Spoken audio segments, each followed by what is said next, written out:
একটা ছবি করি। দুইটা মাটিতে কি হাইড্রোজেন আয়ন থাকবে আর হাইড্রক্সিল আয়ন থাকবে। একটা মাটিতে থাকবে হাইড্রোজেন বেশি। আয়ন বেশি আর একটা থাকবে কম।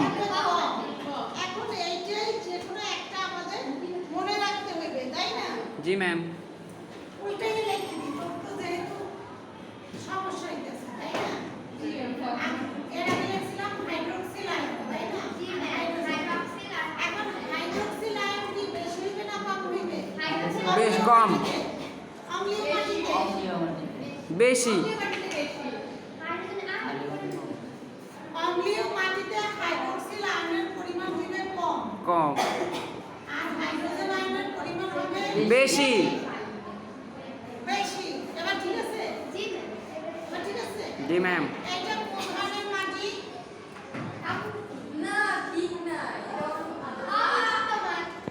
কি মাটি?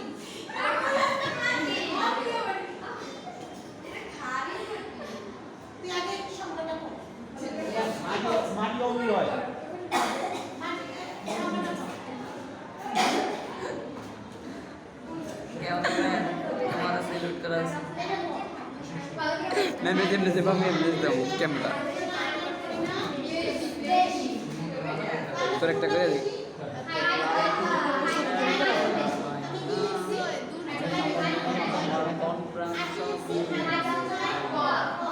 সুমায়া, এ সুমায়া, এ সুমায়া, তোর সুন্দর দেওয়া যায়। ক্লাস চলতেছে। আমি অম্লীয় লেখা দিতে আবার মুছে দেব। তাহলে এটা কোন মাটি?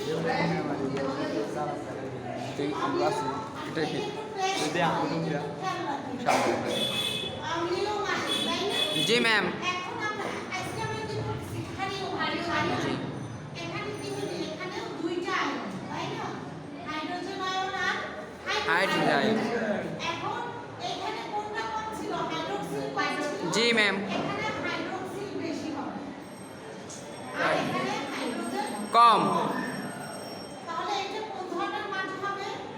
ক্ষারীয় মাটি। ক্ষারীয় মাটি। অর্থাৎ অ্যালকালিনিটি সয়েল। পারবো যে মৃত্তিকা দ্রবণে হাইড্রক্সিল আয়নের পরিমাণ বেশি। মানে ঘনত্বের বেশি নাকি? তাকে বলা হয় খাঁটিও মাটি। মাটি। এটুকু বুঝছি। জি ম্যাম। পারবো শুধু এইটুকু মনে রাখো, তাহলেই সংজ্ঞা পারবা, আর ভুল হবে না। যে কোনো একটা মনে রাখো, তাহলে ক্ষারীয় মাটি তাকে বলে ভুল হবে না। পারবো? খাতা কলম নাই? না। তাই করো। দেখ।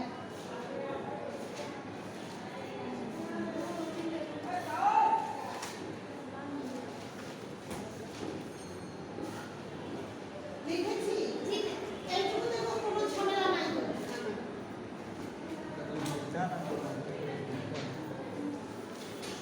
এই কলম আছে। না আমি এলে তো লিখি না সেটা আমার লাগে। আচ্ছা, এখন এই যে ক্ষারীয় মাটির pH মান কত হবে? 7.5 তাই না? আপু? তাই না? আমাদের সর্বোচ্চ সীমা।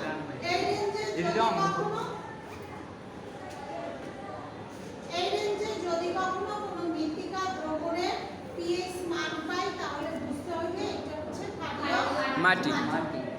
এখন এই ক্ষারীয় মাটিতে কি কি ফসল হয়, এর বৈশিষ্ট্য কি, সে সম্পর্কে আমাদের একটু জানতে হবে।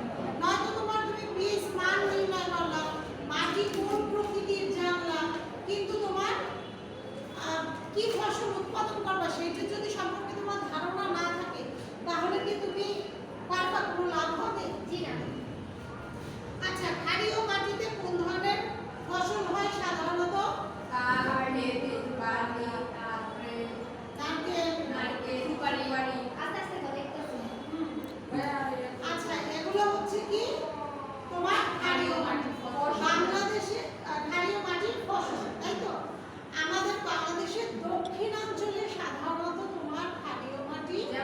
দেখা যায় আমাদের দেশের দক্ষিণাঞ্চলে সাধারণত জি ম্যাম, সরি সরি।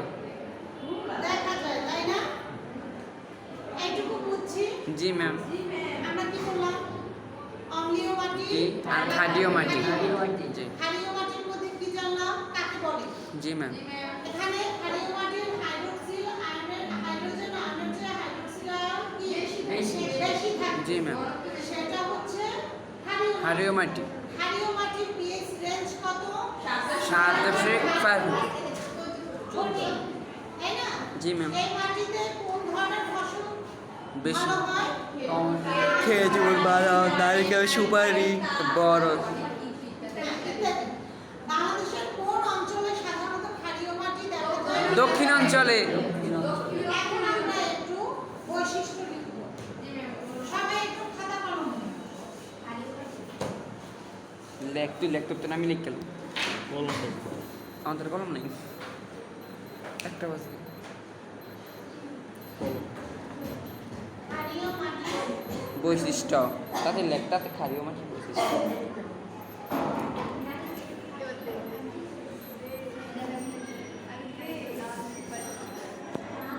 আমরা একটু আগে পড়েছি, তাই না? জি, ম্যাম। ক্ষারীয় মাটির pH মান কত? এই বোম ফাটবো, বোম ফাটবো। pH মান 7 বেশি। 2 একটু আগে সংজ্ঞায় কি বলছি? কোনটা বেশি থাকবে? হাইড্রোক্সিল। হাইড্রোক্সিল বেশি থাকবে, তাই না? কি ম্যাম? এই মাটিতে হাইড্রোজেন আয়নের চেয়ে হাইড্রোক্সিল বেশি। আয়নের পরিমাণ বেশি থাকবে। জি ম্যাম।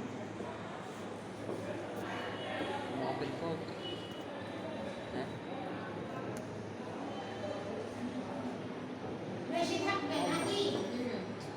3 নম্বরে কি কি ফসল হয় বললাম? তাল, খেজুর, বাদাম, নারকেল, সুপারি। নারিকেল, সুপারি, খেজুর, বড়ই। ইত্যাদি জি ম্যাম, কত কিছু তো হয়। ইত্যাদি ফসল ভালো জন্মে। এই তো জি আরেকটা বৈশিষ্ট্য আমরা শিখছি না একটু আগে? বাংলাদেশে দক্ষিণাঞ্চলে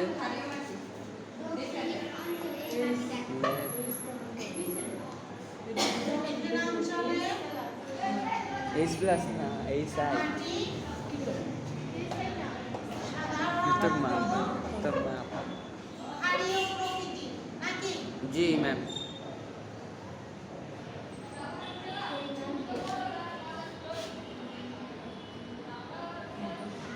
হয়ে থাকে। 5 নম্বর আমি সামনে হয়ে গেলাম। এখন আমরা দেখি প্রকৃতির হয়, তাই না? এখানে তোমার সোডিয়াম আমরা চিনি। চিনি না লবণ। এই চিনি সেই চিনি নেই। এই চিনি হচ্ছে নো, জানি, KNOW, not NO। NO হচ্ছে না, KNOW হচ্ছে জানা। আর এই চিনি সুগার পলি নেই। এই চিনি মানে তুমি কতটুকু জানো সেই চিনিকে বলছি।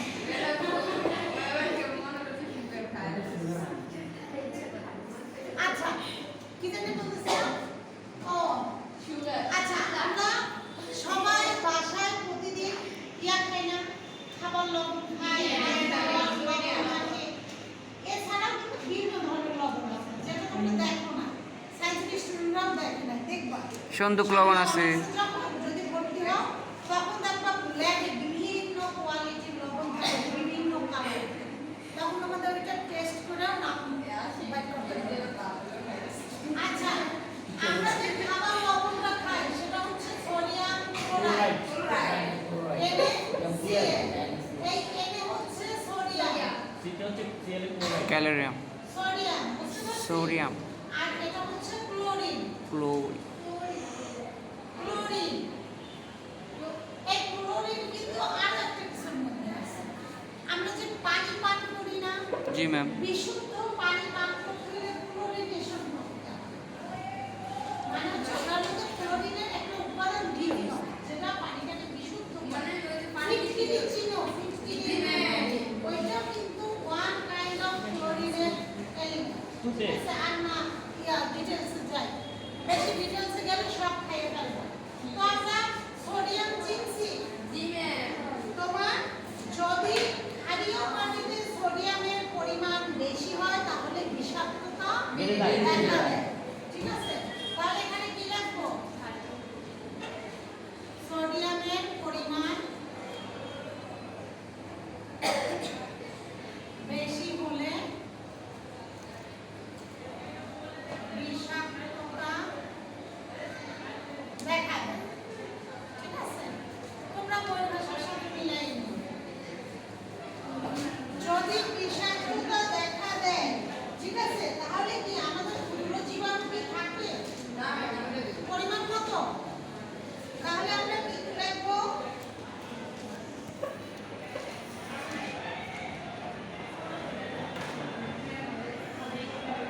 অনুজৈবিক কার্যাবলী বিষাক্ততা।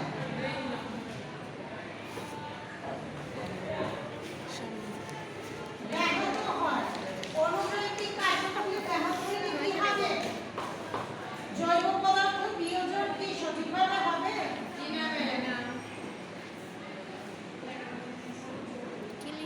জৈব পদার্থ বিয়োজনও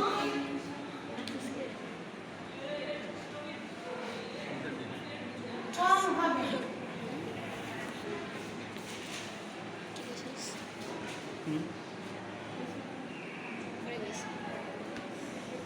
যেহেতু অণুজীবের কার্যাবলী কম, তাই না? জৈব পদার্থের বিয়োজন কম হবে। তাহলে এই মাটিতে কি কি কি কণা বেশি থাকবে বলতে পারি? কোন কণাটা কম থাকবে? এঁটেল কণা, তাই না? এঁটেল কণা কম থাকবে।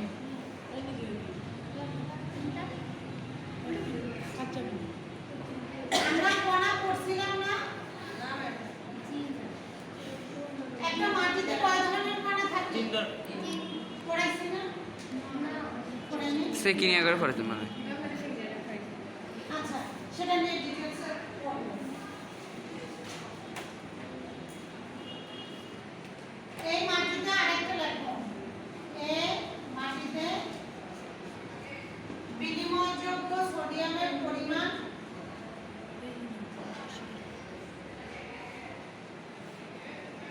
সোডিয়ামের পরিমাণ 15%।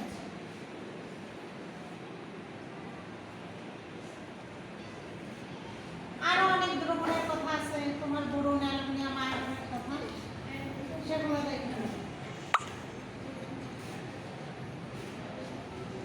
1 থেকে তো 5 পর্যন্ত, হ্যাঁ 5, 6, 7, 6 দুইবার দিয়েছি, তোমরা এটা একটু ই করে নিও, ঠিক করে নিও।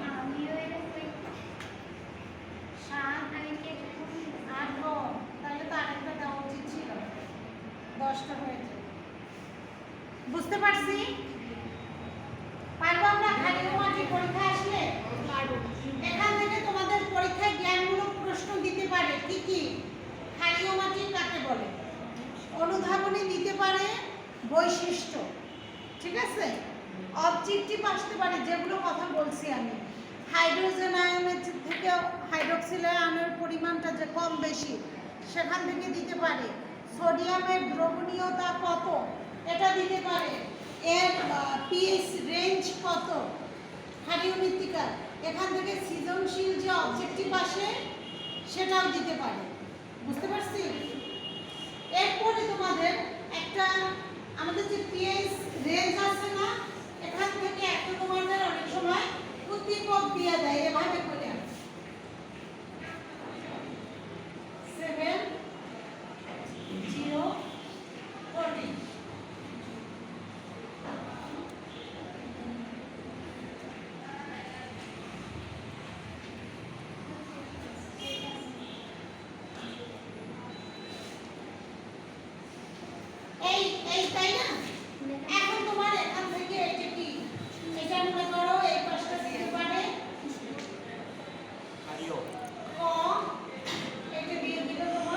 খ